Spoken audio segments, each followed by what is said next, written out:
नमस्कार दोस्तों, मैं हर दिन की तरह आज वो फॉर्मेलिटी नहीं करूंगा। नमस्कार दोस्तों, स्वागत है आपका फलाना देखना हेकना तिकना, क्योंकि आज मैं किसी मुद्दे पे विशेष तरीके से बात करने नहीं आया था।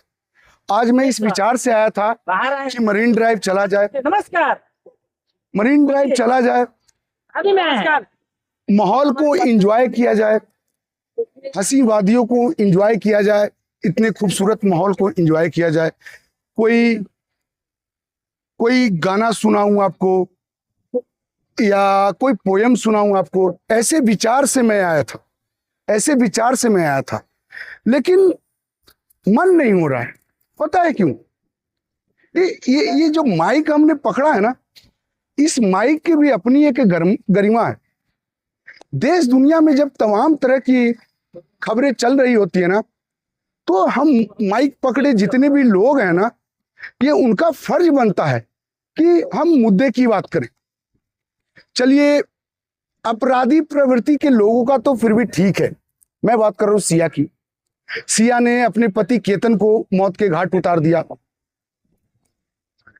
इनका तो समझ में आता है, हालांकि गलत तो है ही।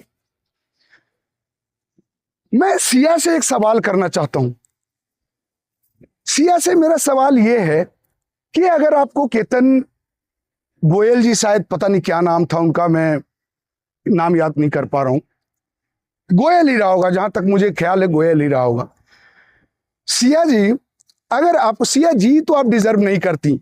सिया, अगर आपको केतन गोयल जी पसंद नहीं थे तो आप किसी और तरीके से इस मामले को डील कर सकते थे। अपने घर परिवार से बात कर सकती थी, या केतन के माँ बाप से भी बात कर सकती थी। कितने सारे रास्ते थे, केतन से डायरेक्ट बात कर सकते थे आप। लेकिन आपने क्या रास्ता चुना? ये जो रास्ता है ना, इंसान का इंसान से भरोसा उठ जाए।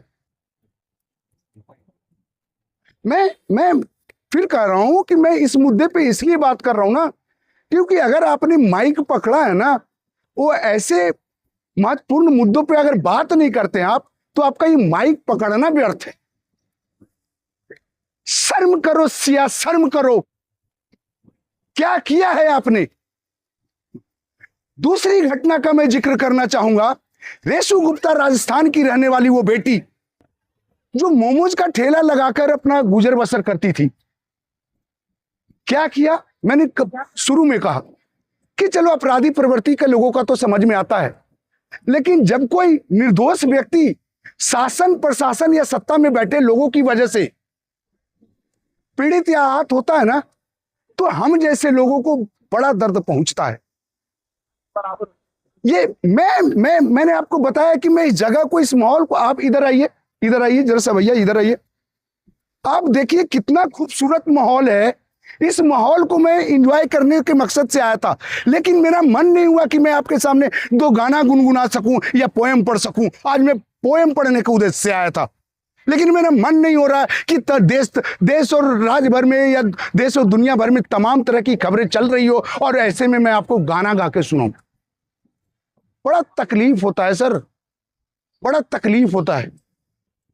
और मैं अपने दर्शकों से कहना चाहूंगा कि अगर आपको मेरा यह मुद्दा सही लगता है ना, भले ही आप मेरी तरह वीडियो नहीं बना सकते, मेरी तरह बोल नहीं सकते, लेकिन अगर आपको ये मेरा वीडियो सही लगता है तो मेरे पेज को फॉलो कर सकते हैं। ऐसे में आप सबकी आवाज मेरी आवाज होगी। आप इतना समझ लीजिए, सोशल मीडिया पे फॉलो करने का मतलब क्या है? जो कंटेंट आपको अच्छा लग रहा हो, उस व्यक्ति को आप फॉलो कर रहे हैं, और वो व्यक्ति, इसका मतलब ये होता है कि वो व्यक्ति जो कुछ भी बोल रहा है ना, वो उसकी आवाज अकेले की नहीं है। अगर किसी का 1 लाख रुपए, 1 लाख फॉलोवर है ना, 1 लाख, 1.5 लाख, 2.5 लाख, जितने भी फॉलोवर हैं, वो उन सभी लाखों लोगों की आवाज होती है वो। और आप जैसे फॉलोवर लोगों की वजह से हमें बोलने की ताकत आती है। अगर आप चाहते हैं कि मैं ऐसे रियल मुद्दों पे बात करूं, तो आपको मुझे सहयोग करना होगा। सहयोग कीजिए। मैं आपसे कोई ज्यादा अनुरोध नहीं करूंगा, चैनल फॉलो कीजिए, ये कीजिए। मैंने शुरू में ही बोल दिया कि आज मैं कोई फॉर्मेलिटी नहीं करूंगा, लेकिन आपको अगर मेरा ये वीडियो अच्छा लगता है, आपको लगता है कि मैं मुद्दे की बात कर रहा हूं, तो भैया आपको, भैया दीदी जो भी हो, चाचा चाची जो भी हो, आपको सपोर्ट करना होगा, तभी मैं मुद्दों की बात कर पाऊंगा। नहीं तो पता है होगा क्या,